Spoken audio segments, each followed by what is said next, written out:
Hello everybody, I hope you're doing wonderfully. This is Alec Steele here. Thank you very much for joining me for this little tutorial video about how to properly make and fit hammer handle. As you can see, I'm going to be using ash wood here. Hickory is ideal, but this is an inch by inch and a quarter piece of ash wood. I'm going to be using a belt grinder to shape this. You can also equally use a rasp and an angle grinder, or simply just normal sandpaper. This is a 2 horsepower belt grinder, which gives me just about plenty enough oomph for all of the work I do, including grinding steel. Has a belt speed of about 30 meters a second, which is about minimum for really efficiently grinding steel. I'm going to be using a 40 grit belt. This is a ceramic belt, which is a kind of top spec belt, which allows you to grind steel and it'll last an extremely long amount of time. In fact, the way I do it is I go ceramic on wood, and then I use it on steel after it's clogged up for the wood, but it's still plenty sharp enough for the steel. So I'm going to take a cut on the diagonal.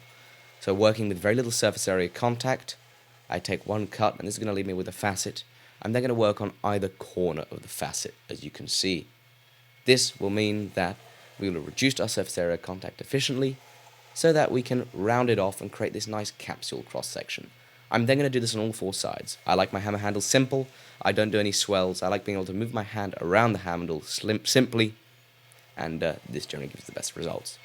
Now, I learned how to handle this way and potentially put a little bit of my own twist on it from having studied the Tools to Make Tools curriculum with Brian Brazil in the States over the past little whiles that I've visited and worked with him.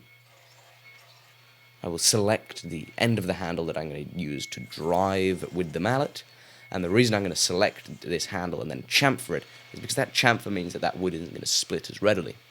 As you can see, you get an idea of the proportions of the wood, you get an idea of what it's kind of looking like. And at this stage, I'm going to go back to my hammer eye itself, I'm going to examine it, and I'm going to ask myself, what do I need to do to make it fit better?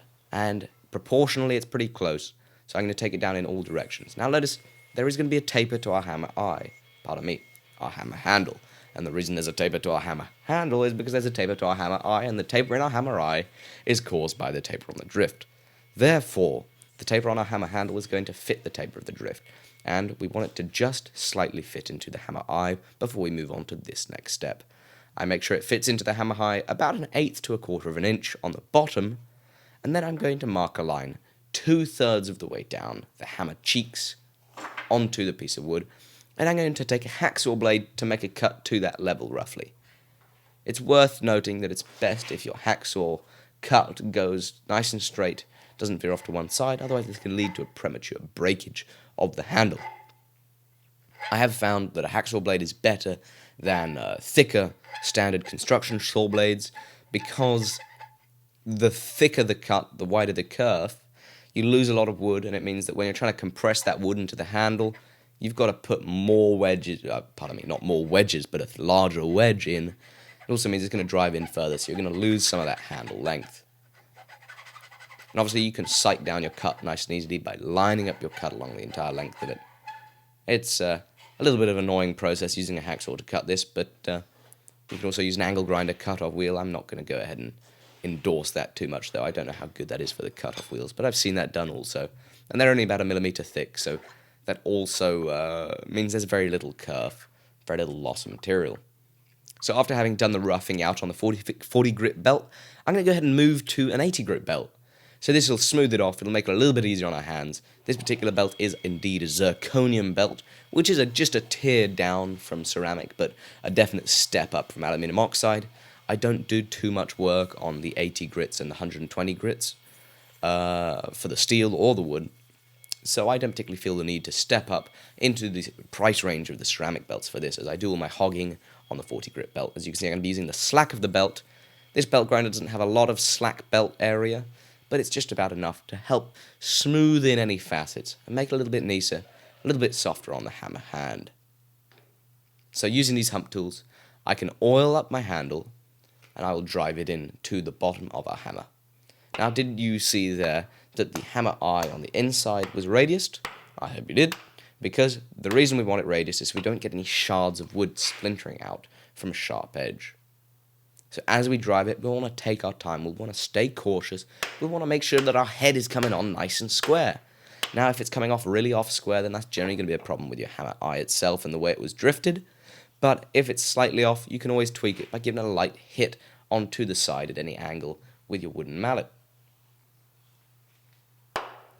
So the way I'm going to be driving the handle like this, the remainder of the way with a hammer that has a equally proportioned face and peen, here this is a rounding hammer with a round die and a flat die, is I can just use the inertia of the head itself and hit the bat end of the hammer with the mallet, and it'll suck it up straight into the hammer eye. And then I want to work it until it will not go any further. We want that wood to be really nicely compressed. After having got it to where it won't go any further, I will go back to the grinder, and as you can see, I'll shave it down until there's only about a 1/4 inch sticking above the cheeks. The way I make my wedges is I cut them out with a bandsaw whenever I get around access to a bandsaw. However, you can also make them by cutting it with an axe, or whittling it with an angle grinder, or just grinding it straight out of a piece of ash on the belt grinder. And this is the stage where you really want to watch your fingers when you're working on that belt grinder, because it can hurt.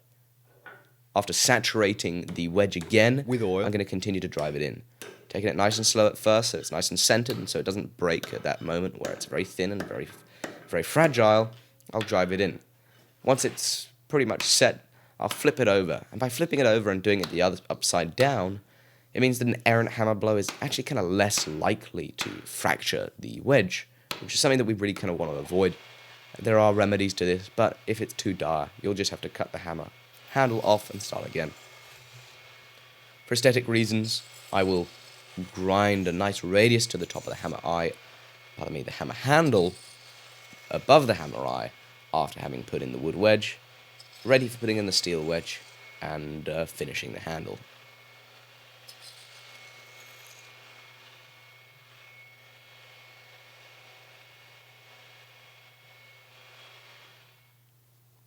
So these steel wedges are made out of 8mm or 10mm round, about 5/16 or 3/8 round stock, little chisel taper with a hot cut hardy ring cut around it in the middle, and I'll drive this down, then I'll use a punch to set it down until it's just slightly below the cheeks, making sure not to drop the hammer too many times, making sure that punch sits that wedge just below the cheeks. And again, this is crossways to the wooden wedge. Once it's just slightly below the cheeks, it's not going to come out anytime soon. Daniel Lear has a terrific video on YouTube detailing why he likes to char his hammer handles, and that was part of the inspiration as to why I decided to start doing it too. It smooths off the surface and leaves it wonderful and ready to use after a lick of oil. Guys, thank you so much for making it this far. I really appreciate you all watching. It has been a pleasure having you here. And if you liked the video and you found it interesting, please do click like and subscribe. If you want any more information, please visit www.blacksmithingtools.co.uk. Have a fabulous day. Bye bye.